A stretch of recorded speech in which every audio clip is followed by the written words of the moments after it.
This is Histories and Mysteries. I'm Ashley. And I'm Jessica. And on this week's episode, Ashley is going to be starting her two-part series on the disappearance of Maura Murray. And I am going to be talking about the Sherman Riot of Texas. It was recommended to us by a listener by the name of Maura. Yay! I've never heard of it, so it'll be interesting. Unfortunately, I've never heard of it. It's a very unfortunate wild ride, so. Yeah. Yeah, and I decided to do the Maura Murray case because they've found some remains about a half hour from where she went missing, and they're still doing testing. And so I decided to do this case, and hopefully it's going to be a two-parter. So hopefully by the time the second part comes out, we'll have maybe some answers. That would be good. I've never heard of it, so I'm interested to hear more.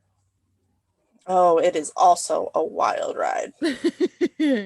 All right, let's get into it then. All right, well, let's get into it. All right, so on February 9th, 2004, 21-year-old Maura Murray left her dorm room and seemingly disappeared into thin air. It is one of true crime's biggest mysteries, and for her friends and family, a terrible nightmare that they still haven't been able to wake up from. Did she leave of her own volition? Was she running to something or from something? Did she decide to die by suicide, or were there sinister forces at play? We may never know, but here are the facts of her case. So Maura grew up in a small town right outside of Boston, and her dad is interviewed. This comes from a documentary called The Disappearance of Maura Murray, as well as a podcast also called, I think it's also called The Disappearance of Maura Murray. Okay. So the dad was interviewed several times. He's been interviewed several times throughout the years, but he's got a great Bostonian accent. I love it. Does he? Yeah, so really good. But Maura excelled there. She had great grades. She was basketball and a track star, and she even won districts her senior year. So because of this, she had a lot of options for college. I know one of them they mentioned was Harvard, but she decided to go to West Point, where her sister was currently studying. I don't know, Jessica, do you know much about West Point? I know nothing about West Point. Okay. So for our Canadian listeners, West Point is like the Army college. So you go there and you're in the Army and you go to their college. It is extremely prestigious, really hard to get into, and just really well known for being very, like I said, a prestigious university. Interesting. Okay. Yeah, so it's really hard to get into, but she did. She got in there, and obviously, you joined the Army at that point. And then her junior year, she transferred to UMass, University of Massachusetts, to become a nurse instead. So I'm not 100% sure how that works, because I know West Point is the Army college. So I don't know if you must not have to enlist in the Army then to go there, because if you can leave, you can't leave the Army. So I'm not really sure how that works, but I know they have uniforms, they do like drills and stuff like that. So I know that, yeah, I'm not really sure. I'll have to look that up and get back to everybody next week. Yeah, that's weird. So anyway, her transfer was not of her own volition necessarily. So her junior year, she went to Fort Knox, which is a United States military base. It's known for being really close to the United States Gold Reserve, and is often confused for being the place where the gold is. But it's actually where the Army Human Resources is. But it's known for being like unpenetrable. Like everybody says, oh, it's, this saying is like it's as tight as Fort Knox, or it's as hard to get into as Fort Knox. So yeah, it's like, okay. I was gonna ask about for that. not being able to get into. Yeah. And while she was visiting, Maura stole from Fort Knox. She stole a lipstick and a bottle of nail polish. Why? She was caught by the military police, and her friend who was with her was like, yeah, her friend was with her, was like, why did you do that? And Maura was like, I don't know. I had the money for it. I don't know why I did it. And her friend did say that it kind of seemed out of character for her. So she was found guilty of this, but instead of getting like kicked out of West Point, they allowed her to withdraw and transfer to Oh, UMass. weird. Yeah, and this wasn't the end of her legal troubles. So while at UMass, she was then caught using stolen credit cards to order food. What? And UMass knew that there was this kind of thing going on, but they couldn't figure out who it was. So they basically did a sting operation where they followed the pizza guy that was on his way to deliver pizza from the stolen credit card to the dorm to see who was doing this, and they found Maura. Oh no. But she caught another break because the judge said if she could stay out of trouble for the next 3 months, they would take it off her record. 3 months seems easy. Yeah. But 2 months later, Oh, 2 days before her disappearance, she took her dad's new Toyota to go to a party with her friend. The night after the party, she got into an accident in the car by the dorms. Apparently, it looks from all, you know, perspectives, it looks like it was snowy out and maybe she lost control and she like hit a guardrail. So like not really her fault, things happen. yeah. But this will kind of come back to play later in a theory. Okay. So then on February 6, 2004, 3 days before she goes missing, Maura receives a phone call at 1 a.m. She was working at the time, and it upset her so much that she couldn't form words. Like she was crying so hard, and her boss actually escorted her back to the dorm. And the only thing her boss could like get out of her, figure out what was wrong, was she just said, "My sister." Does she have a sister? Yeah, she's got a couple sisters, Okay. and she's got a brother too. So, when asked about the phone call, Kathleen, the sister who reportedly was the one on the phone with her, said, at first she said, well, it was a normal phone call. I didn't know she was crying. But come to find out, Kathleen had an alcohol problem and she had actually just gotten out of rehab. And she said that her boyfriend picked her up from rehab. And as soon as he picked her up, he stopped at a liquor store. Oh, Yeah. So apparently Kathleen started drinking and like taking pills again. And I think that's what she told Maura about on the conversation on the phone, which I think anybody would cry about, you know. yeah. You finally think your sister's doing well and is in rehab, and then come to find out she's already drinking again. Ugh, that's crazy. Yeah. So all of this stuff, I'm telling you up front because it comes into play in several theories on what happened to her. Okay. So this is kind of all like leading up to her disappearance. So let's talk about her disappearance. On the evening of February 9th, 2004, Maura emailed her professors and said she had to leave town because there was a death in her family. There was not a death in her family. No one in her family had died. Okay. Yeah. She packed up a few things and left the dorms. She stopped at a local ATM, withdrew all of the money from her bank account. There was only about $280 in there. She's a struggling college student. Yeah. She stopped at a liquor store, purchased some liquor, and then drove to New Hampshire. Oh, my favorite place.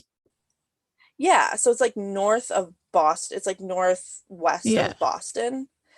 Yeah. So one of the theories was that after she got off that phone call with her sister, she was distraught and wanted to go see her. However, her sister's in Boston and the way she was going was nowhere near where her Yeah. sister was. No, it's like a state over. Yeah, yeah.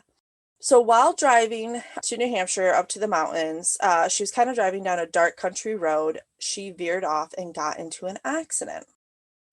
And the time between when she left her dorm and when she got into her accident was about 3 hours and 45 minutes. The police have video of her at the ATM. They also have the receipt from her liquor store purchase, so they can kind of triangulate the time based on that. Yeah. So here's the timeline. Maura likely crashed around 7:25 p.m. and a woman named Faith, who lived right across the street from her crash, So where she crashed was kind of like I said, a country road, but there were three houses by her crash. They were all within varying distances, but all of them would have been able to see her crash. Okay. So one of them called the police at 7:27 p.m. And then at 7:30, a bus driver named Butch pulls up to talk to her, and he's like, "Hey, do you need help? What's going on?" He's one of the other people that live in the neighborhood, or like in that vicinity. It's not really a neighborhood. And she said, "No, no, no, I already called AAA." However, living there, Butch knew that you don't get cell service up there. There is no cell service at all. So he knew she didn't call AAA, but she thought like, well, maybe she's just like afraid of accepting help from like a stranger, and I'm a man, and Yeah, it's a creepy backcountry road and exactly. yeah. So he just like let her go. He parked his bus. I guess he like backed in so he could still like see her, but he stayed in the bus because he had some paperwork to do. But he also called the police once he did that. And he stopped to talk to her. He called the police at 7:40 p.m. But I thought there was no cell service. Well, he used his house phone. Oh, okay. So at 7:40, yeah. Okay. He also said that she didn't appear injured or drunk or anything like that. He said when he called the police that all circuits were busy, but they called back at 7:43 and spoke to his wife. What if Yes. she has like DID? So like the Ooh. dissociative identity disorder, Mm-hmm. right? Interesting. That's none of the theories that have come up, but that's interesting. Oh, that just made me think because like that could account for her weird behavioral Yeah. like stealing and stuff like that. Mm-hmm. Yeah. And then when asked why, she's like, I don't know. Yeah. Yeah. Interesting. Oh, Although I feel like your entrance into West Point, they would have caught that, but who knows? Maybe who not. knows? I mean, a lot of Yeah. people go without the diagnosis, right? And Yeah. sometimes it True. doesn't come into play until like much later in life. So Yeah. True. maybe like the stress from West Point triggered it. That could be. Yeah. Interesting Yeah. idea, Joss. Interesting. Thanks.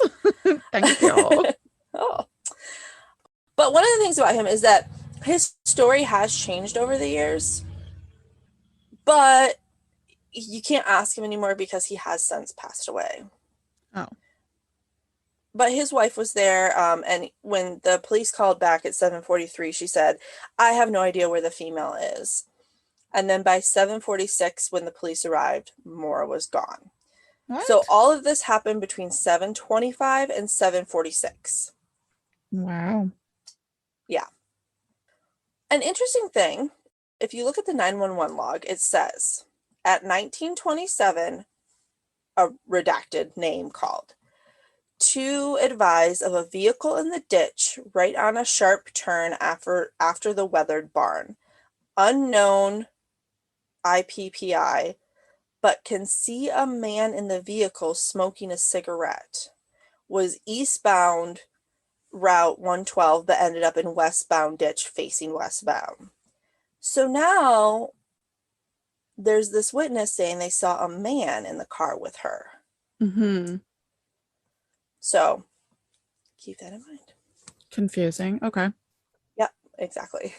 So they did have police doggos come in and they tracked her scent. They followed it to the middle of the road where her scent just disappears. Oh, I hate that. I know. That's so creepy. Yeah. When examining her car, they found the alcohol she had purchased, some college books, toothpaste, makeup, workout clothes, like stuff you would bring for a short trip. Yep. They also found a birth control pack with 4 pills missing, an open wine box, and a bottle which had like trace amounts of alcohol and Diet Coke. Hmm. So remember that. You're asking me to remember a lot, Ashley. I know. I'll re-talk about all of it. Don't worry. All right. They also found the accident report papers from that crash she got in the weekend before she went missing. her and her dad had discussed her picking them up, and the podcasters that I listened to believe that she possibly picked them up before she left. So one of the things that the documentary did was retrace her exact path. So from the dorms to the ATM to the liquor store to where her crash site was. And Okay. it only took them 2 hours and 45 minutes. That's good. But the police, based on her timeline, believe that it took her 3 hours and 45 minutes. So there's a missing hour there. Weird. Why do they think that it took her longer? Based on the timestamps of when she hit the ATM, the liquor store, and the police got the first phone call of her crash. Okay. So basically they did the trek themselves and it was an hour less. Mm-hmm. Yes. So they think that, okay, so maybe she also picked up that accident report, which could account for an extra hour. Because apparently, like, by the time the accident report was released and she could pick it up, there's only like a certain amount of time she could have gone to get it. And so they think that it would have to have been during this time. So could that account for the missing hour? Okay. We don't know. And these same podcasters who they dove deep into this case, their podcast was like a several episode series on this one case. They did receive an email that said, "Stop looking, Maura's body is here," and there was coordinates. So they looked at the area, and where the coordinates were would have been about a 7.5 hour hike to the coordinates, and then another 7.5 hours back. What? Yeah. So they were going to go. They were going to hike to that spot and see if they could find Maura's body. But before they took the trip, they received another email that was a bit more aggressive and basically said, I don't know, like a threatening type of email. So then they started to worry, like, were these coordinates a trap? Like, was somebody monitoring their emails? And so they didn't ever end up actually going on this trip. Well, that's weird. Yeah. They also never spoke to Maura's family. The family refused to speak to them because there's a pretty well-known author named James Renner who did a whole book and has a whole blog on the Maura Murray case. And he doesn't paint the family in a very nice light. So they're very apprehensive to talk to any more reporters or journalists. So they wouldn't talk to the podcasters. But why were they painted in such a negative light? So we're going to talk about that because this documentary does interview that author. And I think it seems like there was kind of like a couple pieces that fit, and he created this whole theory and they kind of ran with it. But I don't know that it really fits. So, okay. One of the things, though, that he did kind of start with was that Maura's dad was kind of looked at because apparently after Maura went missing, he felt that the local New Hampshire police were not doing enough for what they needed to do. And he was interviewed, putting them on blast multiple times. And he actually didn't sit down with the police to do a full interview until 5.5 years after she went missing. And when he did, he brought lawyers. Oh my goodness. Yeah, so I think that kind of made him suspicious. So, all the armchair detectives kind of ran with that, and they had all these theories about, like, he molested them, he was abusive, and there's not any evidence for any of that. And so this poor man is getting dragged through the mud while also having to deal with losing his daughter. But if my theory on DID is correct, it's usually from childhood trauma. Yeah, that's true. Such as molestation. Mm-hmm. I haven't finished entirely researching into this, but from what I've seen, I don't think that was what was happening. The molestation. Okay. I mean, you never know, obviously, but he seems just like a really worried dad, pissed off at the police, needing someone to blame. I mean, I can't imagine what that does to your psyche when your daughter goes missing and you just never find her. Yeah. But Maura also had a boyfriend named Bill, who she met her sophomore year at West Point. They continued to date long distance when she was transferred to UMass. And Maura's sister, who was still at West Point, someone came up to her and told her that Bill had cheated on Maura. Uh-oh. So she told her sister, obviously encouraged him to dump her, or encouraged her to dump him. And, there's a lot of other kind of rumors that he was cheating on her, or, other things that may have happened. Also, there's been said that in 2011, so this is several years after Maura went missing, Bill left his job based on allegations that he sexually assaulted a woman at his work. Oh. Yeah, and the person that was kind of telling the story was that James Renner, that author. He said that 4 different women came and told him that story. He said that he also heard that Bill could be very controlling, and so perhaps he had something to do with her disappearance, either that she was like running from him, or you know who knows. Mm-hmm. So let's talk about one of the theories. This interview with James Renner, we'll talk about his theory and kind of some of the things that have been debunked about his theory. But Okay. there are several theories. So one theory is that she ran away. One theory is that she got in an accident, kind of was nervous about the cops because possibly she had been drinking from, that alcohol they found in her car, and she like wandered off and got hurt and, went missing. Mm-hmm. Another one is obviously foul play. Wrong place, wrong Okay. time, someone came get her. So we're going to talk about all these theories and all the evidence. And obviously some of these theories we'll have to talk about next week. But let's talk about the interview with James Renner. So he was the author that we talked about who kind of bashed the family in his blog. He believed that she was running away, that she was running from the men in her life, and that she is still alive. And he believes he got really close to finding her. What? Yeah. So he says that since her scent trail from the police doggos abruptly disappeared, she had to have gotten into a car. And that makes sense, right? If you just abruptly disappears, like, she had to go somewhere, unless she was like Yeah. abducted by aliens. So That was one of my theories. yeah. So he thinks there are 2 options. Either she was picked up by someone she knew, or a stranger picked her up. But he thinks that if it was a stranger, there would have been like a conversation, like, hey, do you want to ride? Are you okay? Are you sure? And all of that, like, conversating time would have been enough for one of the neighbors to see, like, oh yeah, there was another car that pulled up and she got in and left. You know what I mean? It would have Yeah. taken long enough for someone to have seen it. And she didn't want to go with the bus driver. Like, she didn't even want his help. So, and because he thought that she seemed a little standoffish with Right. a stranger offering help, right? So, just seems Right. unlikely. Yeah. Exactly. So, and that's what he thought too. So he believed that someone she knew picked her up. But one of the questions that everybody has is kind of like, why was she in the mountains anyway? Like, where was she going? Yeah. And the theory is, well, his theory anyway, is that apparently in her dorms, she had packed up a bunch of her stuff in boxes and left a printed out email on top from her boyfriend where he told her he cheated on her. Oh.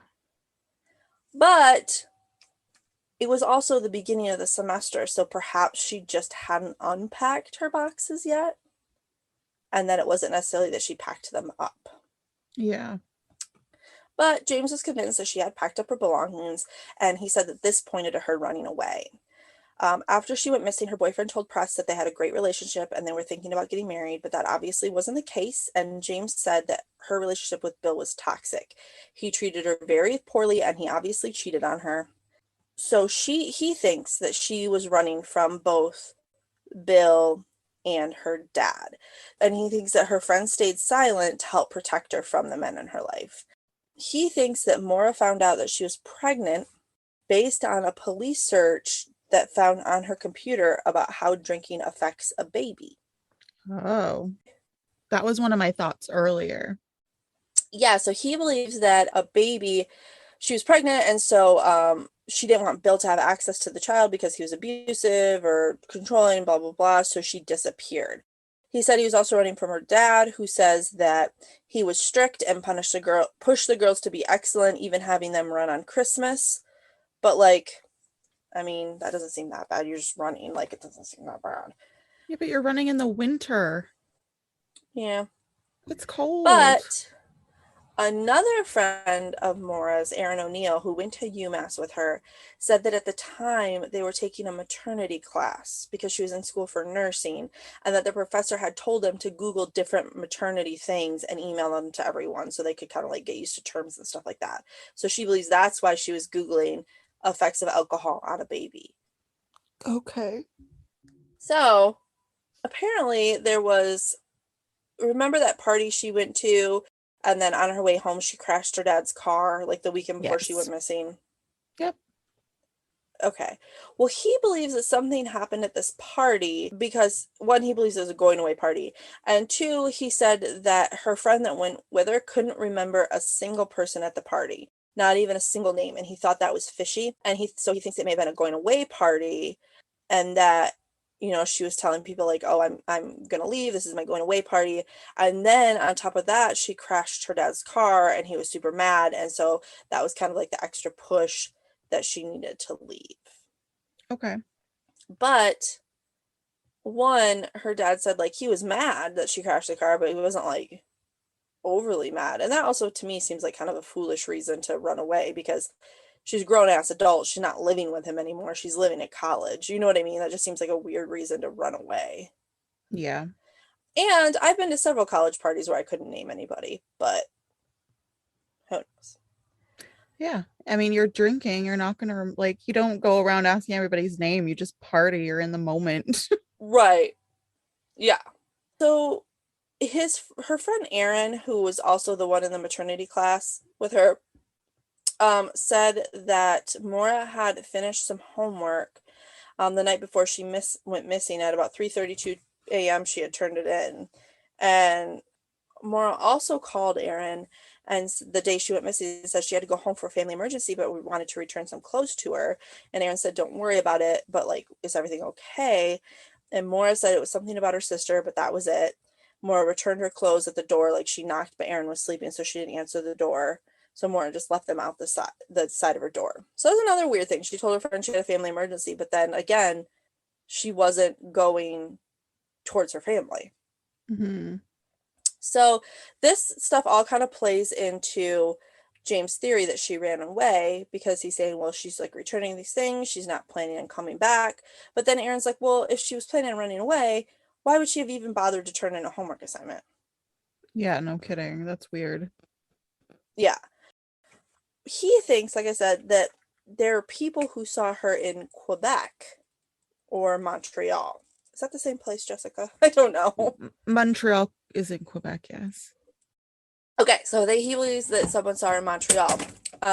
He traveled there and he talked to a woman who said Maura had definitely been in her shop. She had been an American who was athletic, and a gym in the area also recognized her. So that's what he thinks, but we'll circle back to that later. All right. And he said to the documentary person that he was talking to that, like, hey, if you find her, don't tell anybody where she is because she's running away, and that's all I ask of you. So this is kind of all the stuff that plays into his theory. And we'll kind of go into the other theories and some of the stuff that debunks his theory next week. But that's kind of, I wanted to get that. So that's the basis of it, the Okay. big theory based on the author. And we'll get more into it next week. So next week we'll talk about more about Bill, her boyfriend, more about the theory of that she left the site on foot, more about the theory of her being in Canada, and that it's a police cover up. Okay. So stay tuned. Thanks. It was a good story. It's very fascinating. It's always so annoying though when they're unsolved. Yes. So I really hope that we have more answers next week. Yeah, me too. I know. And like digging, I was never like super into this case because I've heard it before, and it frustrated me because like literally what happened to her, But Yeah. like for doing the story, the more I dive into it and I look at the other theories, the more it's just like insane to me. Like there's so many weird things. Yeah. So yeah, so we'll hear more next week. Have you ever Do you watch any show? Do you have like Apple TV or anything? I don't have Apple TV. Okay. Well, there's a show on there. It's called Ted Lasso, Yeah. and it is so good. Yeah. It's Jason Sudeikis. Oh, I love him. Yeah, and he's adorable. Like, he's not playing his typical role. He's playing like this really sweet, always positive like coach. He was the coach for like American football. Okay. And then he was hired to go over to England and coach their kind of football, so soccer. Soccer. And it's just really funny. So That's I awesome. suggest watching it. We watch it on a like a different website because we don't have Apple TV, but Gotcha. it's real good. Really good. Yay. I'll have to check it out. Like I said, it's not his typical character because like I sometimes don't really like those like stupid those stupid guy movies that he's like really known for, but he's actually like really awesome in this movie. Okay, so. cool. Yeah. Yay, now let's hear a story to bring us right down. Yeah, this is a little bit of content warning, just so that everybody is aware. It was recommended to us, like I said, by one of our listeners. Her name is Laura. They are trying to get a historical marker placed for this specific incident, and they're needing some people to sign their petition.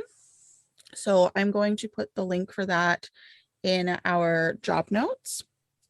But yeah, so I'm just going to get into the story of everything. Okay. And it is a wild, wild ride. All right, I'm ready. I'm prepared. Yeah, I used two different sources. One was recommended to me from Laura. It was the ShermanRiot.org. And then also I used the Herald Democrat to get information on this case. So the Sherman Riot of 1930 was one of the most significant instances of racial violence in the United States at the start of the Great Depression. Oh, perfect. More of that. Oh, yeah. When lynching and other unlawful crimes spiked in response to the country's economic woes. This act sparked a wave of racial unrest in Texas.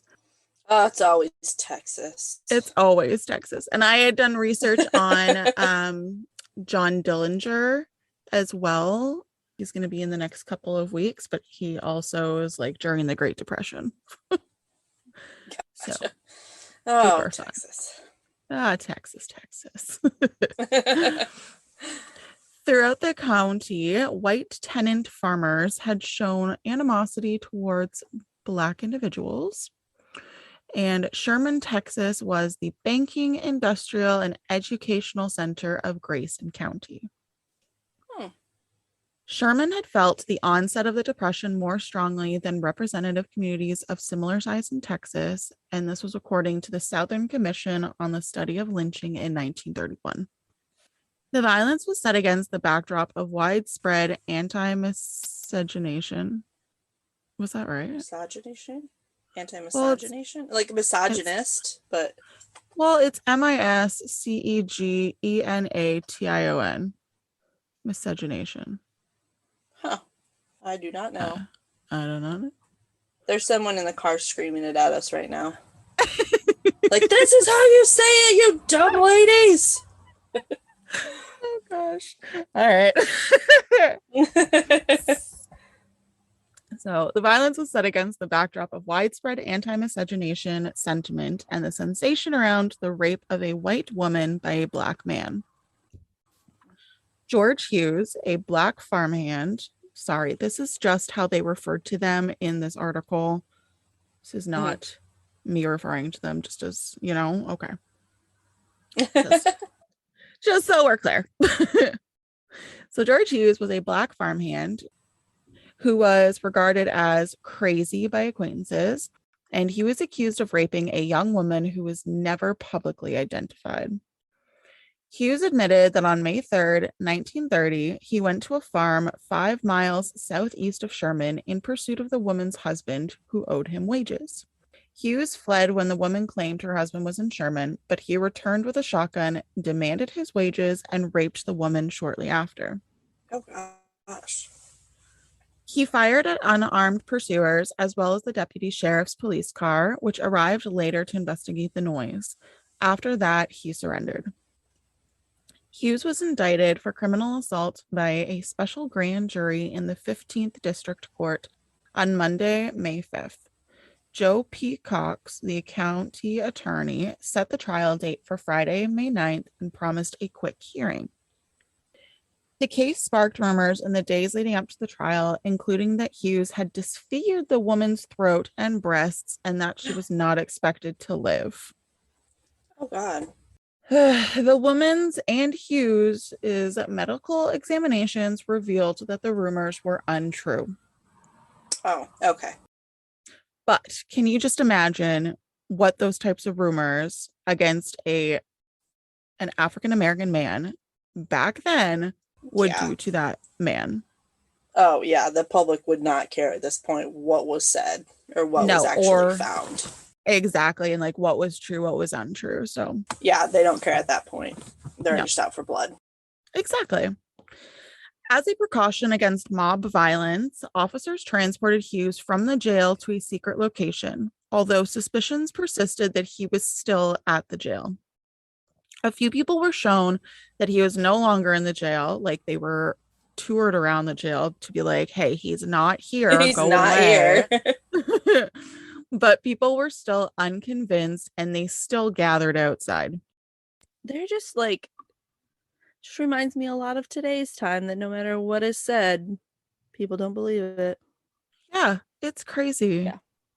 And it's like, you're literally shown proof that this dude isn't here. Like, what are you doing? And they're like, no, it's a conspiracy. Yeah, exactly. Hughes was taken to the county courthouse by Captain Francis A. Frank Hamer of the Texas Rangers. And if you guys remember my Bonnie and Clyde story, Frank Hamer was the lead kind of Texas Ranger on the Bonnie and Clyde case. And he was the one that caught them and was part of the group that shot them. Interesting. Okay. Yeah. So this is a little fun throwback to Bonnie and Clyde. Yeah. And Frank was joined by 2 other Rangers and 1 police sergeant. In the courtroom and passages, County Sheriff Arthur Vaughn and deputies were on duty. The proceedings were only open to people who had a connection to the matter. Nonetheless, a large crowd gathered outside of the building, filling the passageways from the main entrance to the courtroom doors from all over the region. Officers had to clear the stairwell and corridor leading to the courtroom due to the loudness during jury selection and the start of the trial. I'm surprised they did. Well, I mean, I guess maybe back then they didn't have a choice, but I would think that they would want to request a different venue because I would think that the townspeople, they would not be able to find an unbiased jury. Yeah, I'm not sure why it happened that way. Yeah, maybe that wasn't a thing back then yet, requesting a different venue.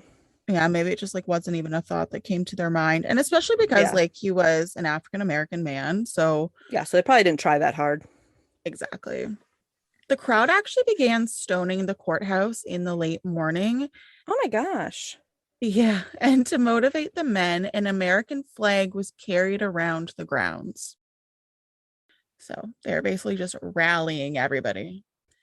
At 12 p.m., the jury was sworn in, and Hughes pled guilty after Cox read the indictment. The first witness was about to begin their statement when the mob pushed open the doors to the courtroom hallway, prompting 3 warning shots from the Rangers.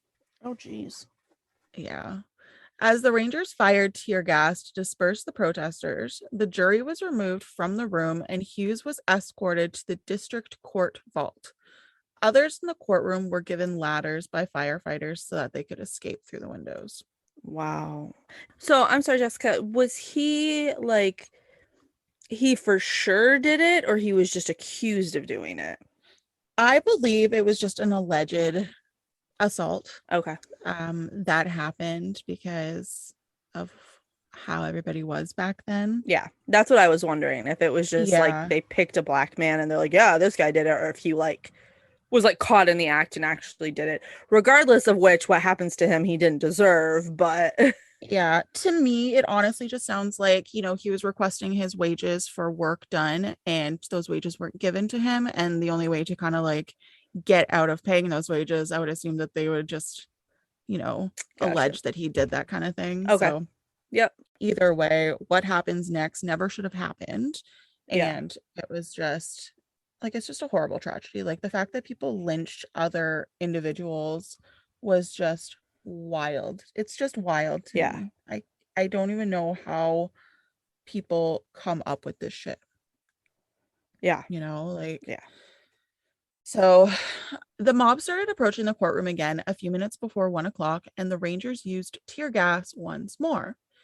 Using ladders, firefighters once again assisted women and children in escaping the building.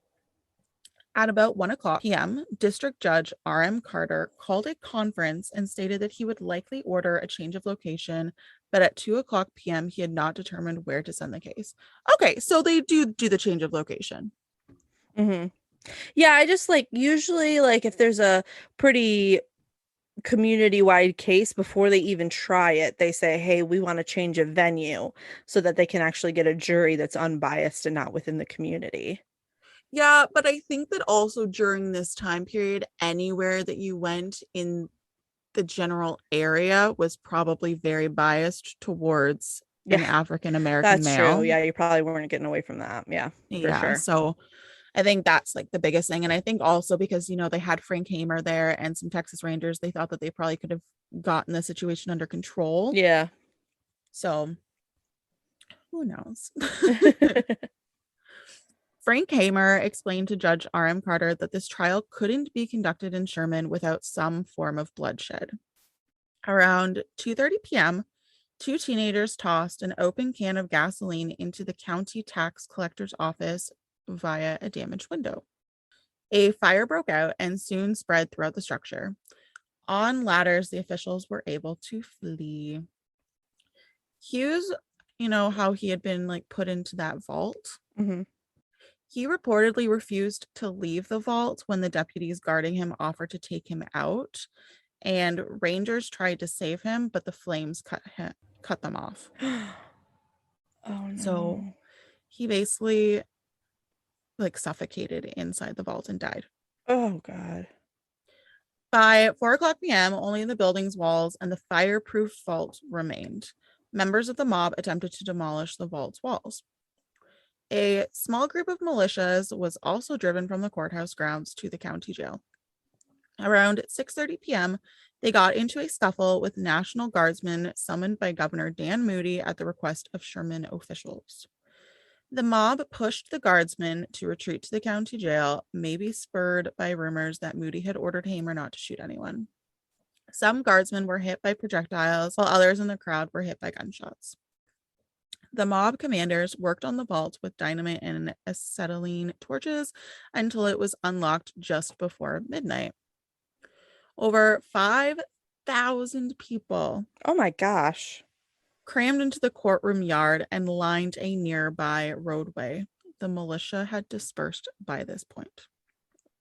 And this is where it gets very Graphic. yes, thank you. Yep. Hughes's body was thrown from the vault, then dragged behind a car to the front of a drugstore in the black business section where it was hung from a tree. The store's contents were used to light a fire beneath the hanging corpse of Hughes. The crowd also set fire to the drugstore and other shops in the area, preventing firefighters from rescuing the buildings. The majority of the town's black businesses, as well as a dwelling, were destroyed by the morning of May 10th. The offices of a dentist, a doctor, and William J. Durham, who was a civil rights lawyer, were among the companies that were destroyed. Wow. Many insurance contracts at the time of the fire had terms indicating that damage caused by a riot would not be covered. As a result, the businesses were unable to recoup their losses. After the mob dispersed, a militia force went to the scene and chopped down Hughes's burnt remains. Hughes's remains were offered to the owners of two black undertaking enterprises that had been demolished, but because they no longer had operating businesses, the remains were turned over to a white undertaker. Hughes's ashes were laid to rest near the Grayson County property on May 10th. Governor Moody said that at 4:30 a.m. on May 10th that he would not impose martial law in Sherman unless the Texas National Guard and local cops were unable to put an end to the unrest. 225 extra guardsmen from Dallas and Fort Worth came the next morning, led by Colonel Lawrence E. McGee. 2 more Rangers arrived to join the 4 already on the scene. By the evening, 11 individuals had been arrested and 6 had been freed. Wow. However, on May 10th at 10:30 p.m., Governor Moody declared martial law due to the fact that 50 anonymous community leaders requested it. Martial law, for those that don't know, is the temporary imposition of direct military control of normal civil functions or suspension of civil law by a government, especially in response to a temporary emergency where civil forces are overwhelmed or in an occupied territory. So, after that, suspects were finally apprehended, which is good. Mm-hmm. Officials from the Military Court of Inquiry were established with the authority to bring information to a grand jury in cases deemed worthy of further investigation. Soldiers were commanded to shoot anyone attempting to set fires or otherwise damage property held by Blacks in Sherman when martial law was in effect. Wow. Yeah. Investigators sought for the perpetrators of the threatening posters in Sherman's Black neighborhood, and a number of high school boys were eventually apprehended and questioned. The parties involved for threats against the property of white contractors who employed Black workers were also pursued by investigators. By the evening of May 13th, 38 men and 1 woman had been arrested. Oh, wow. The following day, Justice of the Peace W.M. Blaylock charged 8 persons with inciting riots and 1 with threatening posters. On the same day, he dismissed 3 of the allegations. Although the number of National Guardsmen stationed in Sherman decreased, troops stationed at the School for Blacks continued to secure the structure. The school reopened on May 14th after being closed for many days. The Military Court of Inquiry presented its findings to the 15th District Grand Jury on May 19th. In connection with the riot, a grand jury handed 70 indictments against 14 men on May 20th. The charges Wow. make no mention of lynching, though. Of course not. But it is a lot more than I thought they would do back then. Like back then I Yes. figured they would just have like forgiven it all. Yeah, exactly. Like 70 indictments is crazy against 14 people. Yeah. Judge Carter moved the case to Criminal District Court number 2 in Dallas on May 22nd. On May 23rd, 13 of the suspects were transported to Dallas and 1 was freed on bond. Only 2 of the 14 men charged with the Sherman riots and arson had been found guilty by October 1931. That sounds more like it. Yeah. So 1 was charged for rioting and the other was charged for arson, and both were sentenced to only 2 years in prison. Okay, there it is. There's the racism at work. Yep. Exactly. Governor Moody lifted martial law on May 24th. Colonel McGee was followed as leader of the peace patrols by Major DuPont B. Leon. 430 National Guardsmen and 9 Texas Rangers were stationed in Sherman during the first few days of martial law. 50 were there on May 23rd. The Sherman Daily Democrat grieved the incident's lawlessness, property destruction, and notoriety, but did not express any regret for Hughes's death. Lynchings occurred soon after at Honeygrove, Benchley, Brazos County, and Chickasha, Oklahoma. I think that's what it is. Sounds good to me. Several other lynching attempts were foiled, including one in Brownwood against a white man. Oh. And that is the story of the Sherman Riot of 1930 in Texas. And like I said, they're trying to get a historical marker put in place to kind of bring this incident to light, because so far it's just been kind of it's I don't even know the word for it. It's just been buried Yeah. I guess you could say. Like it's kind of a black, sorry, I don't want to say a black smudge in this case, but it is kind of like a black smudge in Sherman County, like Grayson County's history, right? Yeah, and they don't want to like talk about it basically. Exactly. And it's just not something that they think needs to be mentioned because it's such a dark past, but it needs to be brought into light and kind of, Well, if you forget your past, you know, you the good and the bad, you know, it's yeah, just you're doomed to repeat it. And it's, I mean, own up to your mistakes. Like, yeah, this is a bad part of history. Stuff like this happened. You can't just ignore it and act like it didn't happen. You know, it's better to like you look at Germany and like how they kind of came back from World War II is they're very much open about like, yeah, we fucked up. We were wrong. We did something horrendous. yeah. And, you know, this is what we're doing to fix it instead of just like trying to brush it under the rug and act like it never happened. Yeah, exactly. That's the thing, right? And it's like you need to kind of like if you don't, oh my God, what am I trying to say? Um, like you can't do better in the future if you don't learn from your past. Exactly. Exactly. And you know, it happened. Yeah. That was, you know, it happened. You can't ignore it. Yeah, it was horrible, but it happened. Yeah. And I'm a little thankful because not knowing anything about this, I thought he was gonna suffer a lot more than he did. Yeah. So I think that one possible silver lining, if there is any in this, is that he wasn't like tortured, like he suffocated to death, and then everything else was done to his body, which I'm not in any way condoning or saying is good. I'm just saying at Yeah. least he didn't have to suffer. As far as like, I'm psychologically, he suffered, obviously, and he suffered, Yes. you know, suffocating to death, but at least he wasn't tortured like I thought this story was going. Well, exactly right. And like I thought that he was going to be lynched while he was alive Yeah. and Yeah. basically burned alive as well. Yeah. I mean, it doesn't make it any better that it happened while he was deceased, but like you said, like at least he Right. didn't suffer as much. And Right. I'm glad that the rangers and like the workers at the courthouse were trying to save him. So Yeah. I'm glad that they were at least, you Mm-hmm. know, on his side in a sense. But Yeah. I'm just on the Sherman Riot website, and Mm-hmm. there's a section called Let's Get This Historical Marker Placed. And they basically say, like, for almost a century, this tragic yet historic event has been intentionally left out of the historical record.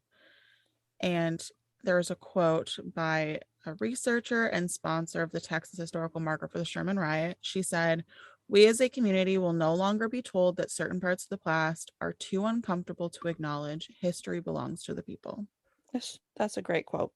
It's a great quote. Yeah. So, and this was, I believe they started this in 2021. Okay. At least that's what it says at the bottom of their website. So, it's shermanriot.org, and it has a lot of really cool, a lot of really fascinating, um why can't I find words in my brain today? Information? Yeah, thank you. It has a lot You're of welcome. really fascinating information on this whole thing. And basically, Grayson County residents are coalescing around a campaign to place an accurately worded historical marker at the location where the Sherman riot of 1930 and lynching of George Hughes began on the Grayson County Courthouse Square in downtown Sherman, Texas.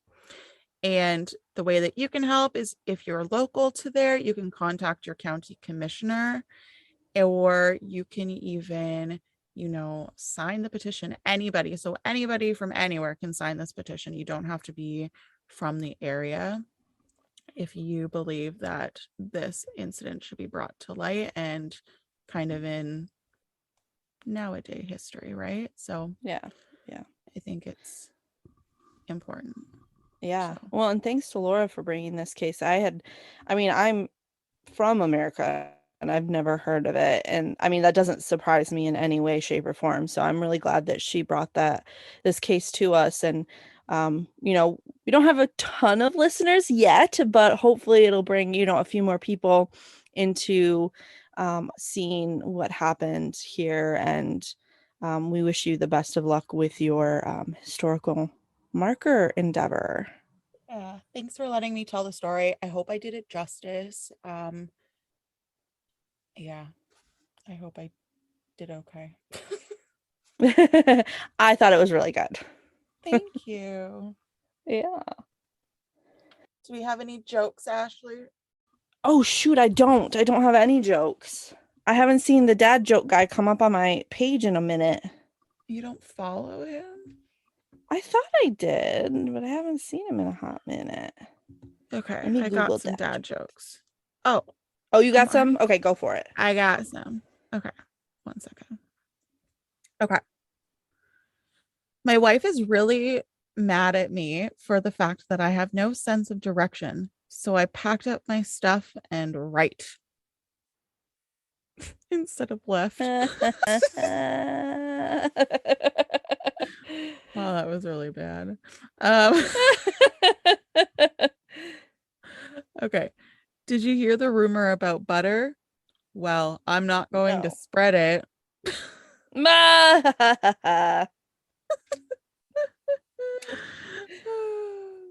Okay. What did one hat say to the other, Ashley? What? Stay here. I'm going on ahead. I'm going on ahead.